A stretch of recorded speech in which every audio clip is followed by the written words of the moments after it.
$12 million is what the City of Louisville, Kentucky will pay the family of Breonna Taylor. But more importantly to some are the police reforms tied to the landmark agreement announced today by the family and city officials. We're going to talk live with the attorney of Breonna Taylor's boyfriend, who was there the night that she was killed. But first, here's Court TV anchor Julie Grant with what happened today. A historic $12 million settlement paid out to the estate of Breonna Taylor. As I understand, is the largest amount ever paid out for a black woman in a wrongful death killed by a police in America. Along with the financial compensation, a promise of police reform and an apology. Breonna was loved. I cannot begin to imagine Ms. Palmer's pain, and I'm deeply, deeply sorry for Breonna's death. Mayor Greg Fisher outlined a number of reforms as part of the settlement, including having senior officers approve search warrants before seeking a court's approval, providing housing credits to incentivize officers to live in low-income neighborhoods, and allowing officers to use 2 paid on-duty hours to volunteer in the communities they serve. When officers cause the death of an individual, it is imperative that we seek justice not only in the criminal system, but also in our civil system. That's when we hold people financially responsible. The financial compensation may not quell the calls for justice that filled the streets of Louisville in the 6 months since Taylor's death. The restitution portion is one part, but arresting the officers is what will make this city do right by its citizens. No justice! No justice! It was March 13th. Officers working on a narcotics investigation execute a no-knock search warrant on Breonna Taylor's apartment. Officers encountered rifle fire. Officer down. Taylor and her boyfriend, Kenneth Walker, were awakened by pounding at the door. Walker grabbed his gun, thinking someone was breaking in, and fired once, striking Sergeant Jonathan Mattingly in the leg. EMS is around the corner, radio. We need EMS up here now. Officers returned fire, unleashing a hail of bullets and hitting Taylor multiple times. 911 operator, where's their emergency? I don't know what is happening. Somebody kicked in the door and shot my girlfriend. Can you check and see where she's been shot at? I can't get on her stomach. Okay. Is she alert and able to talk to you? No, breathe. Okay.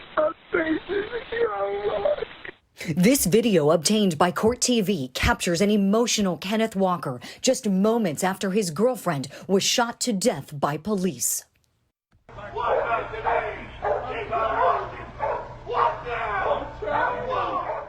Walker was later charged with the attempted murder of a police officer, but officials withdrew the charge in May. Officials saying no illegal drugs or related paraphernalia were found at Taylor's apartment the night of the no-knock search. Status of the officer. He's down. We got tourniquet on him. Where is he shot at? On the leg, radio. On the leg. We got tourniquets on him. The police incident report from that night contained multiple errors, listing Taylor's injuries as none, and checks the no box under forced entry, even though officers used a battering ram to gain access to Taylor's apartment. Radio, we need SWAT up here now.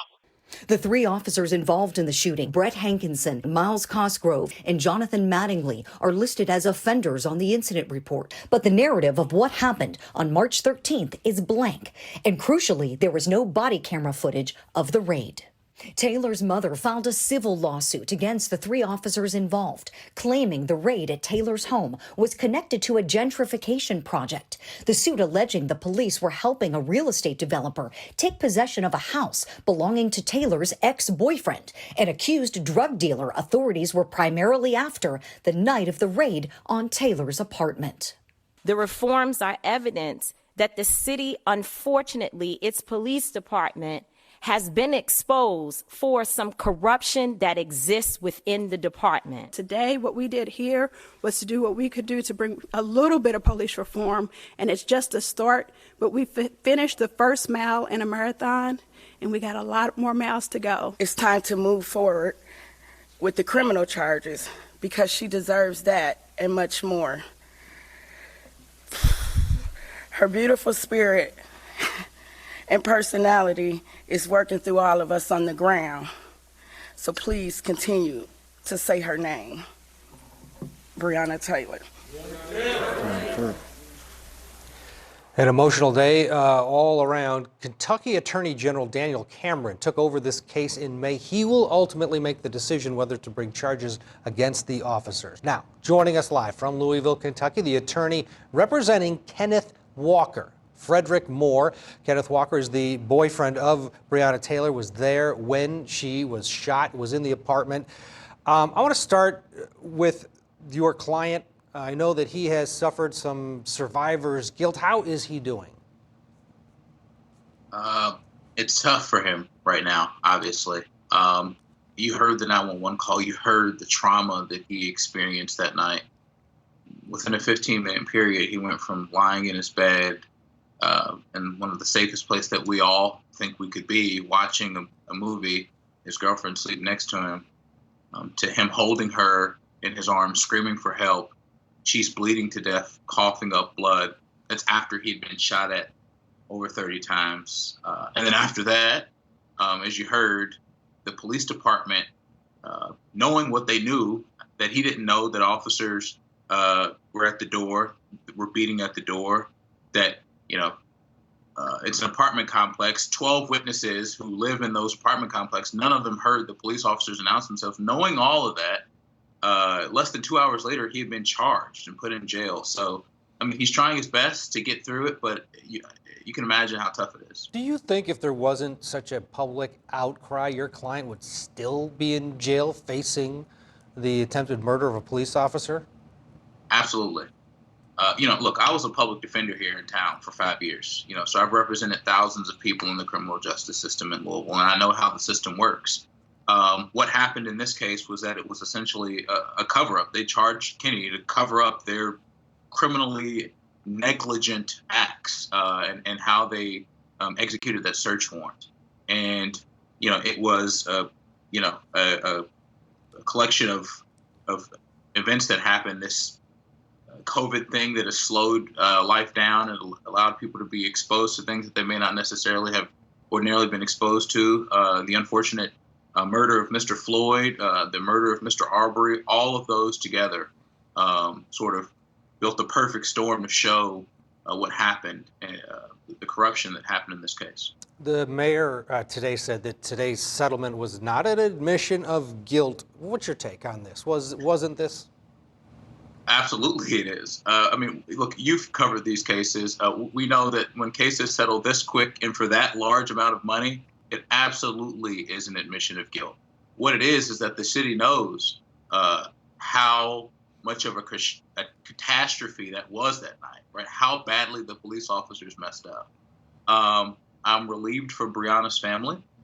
I am happy that Lanita and Sam and Mr. Crump worked together to get those reforms passed with respect to how the police are going to handle warrants and the credits for having police officers that actually live in the community. But it absolutely was an admission. Today at that press conference, a local activist spoke, and she brought up a name that we haven't heard too much about. Let's take a listen and get your take. The officers, Brett Hankinson, Miles Cosgrove, John Mattingly, and Joshua James must be arrested. We cannot forget about Joshua James, the man who lied on a no-knock warrant application that sent police officers charging into the home of BREONNA TAYLOR and Kenny Walker. Officer James not there during the actual incident, but possibly played a dramatic role. What's your take on his role, and what do you know in terms of where this investigation is now? Well, he's complicit. Look, this isn't just these three officers. I mean, the evidence is going to show, we're very early on in the discovery process in our case, but the evidence is going to show that he is complicit, and at worst, he facilitated it, right? He went into in his sworn statement, he made statements that just, it's not inaccurate, they are false. Accusations that BREONNA's ex-boyfriend had suspicious packages mailed to BREONNA's address, and that They had confirmed that information with the Postmaster General, who we all know now. The Postmaster General has vehemently denied any conversations related to that or any history of suspicious packages being mailed there. So, I mean, look, executing warrants are inherently a dangerous thing. You have to be very, obviously, they're so important, and the dangerousness of them is so important that we've codified it or recognized it in the Bill of Rights. When you execute these search warrants, you have to be very careful, especially when other people are around. There's an apartment complex, there are people living above them, children, all around this place. And the officers went, the three of them, apparently there was no body cam, and no one heard them knock because they did not knock. There was a SWAT team that was a few miles away that could have come to the scene had they waited and used their horn to announce their presence, but they didn't want to do that. They were criminally negligent in their actions. You bring up that night. It was horrific, and for people who have not heard this, it is hard to listen to. Let's take a listen to some of the 911 call made by your client. 911 operator, where's your emergency? I don't know what's happening. Somebody kicked in the door and shot my girlfriend. Oh my God. Okay, how old is your girlfriend? She's 26. Bring it. Oh my You said 26. God. Where was she shot at? I don't know. She's on the grill right now. I don't know. Okay. Mama. You said she's 26. Is she alert and able to talk to you? No, she's not. Breathe. And to clarify for people that maybe have not read into this case, the reason that the officers were there, that they were serving this no-knock warrant, was because there was some suspicion that Breonna Taylor's ex-boyfriend, who didn't live there, wasn't part of, her living arrangement at that point at all, that they were after him for something. Your client had absolutely nothing to do with, they weren't after him at all. And it's my understanding that they had actually picked up her ex-boyfriend earlier that night. Were these officers aware that the subject of their search had already been picked up? So I don't know the answer to that. I'm assuming that the answer is yes, because it had been designated a soft target. He had already been in custody. The plan at the meeting apparently was they were going to try to do him at the same time. They obviously had done the Elliott house, which was the ultimate subject of the search warrant first. The subject of the search warrant had already been in custody. It's weird. They talk about all these surveillance and phone calls from jail. Kenneth Walker is not a drug dealer. He's never been the subject of any drug search. He lawfully owns a gun. It really is sad hearing that call. I know Kenneth. His dad and my dad went to college together. They were in the Army ROTC together. They were commissioned Army officers together. They were stationed in Fort Sill, Oklahoma, right after they graduated college together. They've known me since I was a baby. I've known Kenneth ever since he was born. He's about 5 years younger than me. And hearing that, you could hear the terror in his voice. They had just kicked in the door and shot his girlfriend, and he didn't even know who it was. And it wasn't until after that phone call, after he hung up with the 911 and called her mom to let her know what had happened, that he realized that it was the police that was outside. Just unbelievably difficult to just listen to that call. I can only imagine what your client is going through. Frederick Moore, really appreciate your time tonight, and we'll talk to you as this progresses. Frederick Moore joining us from Louisville, Kentucky.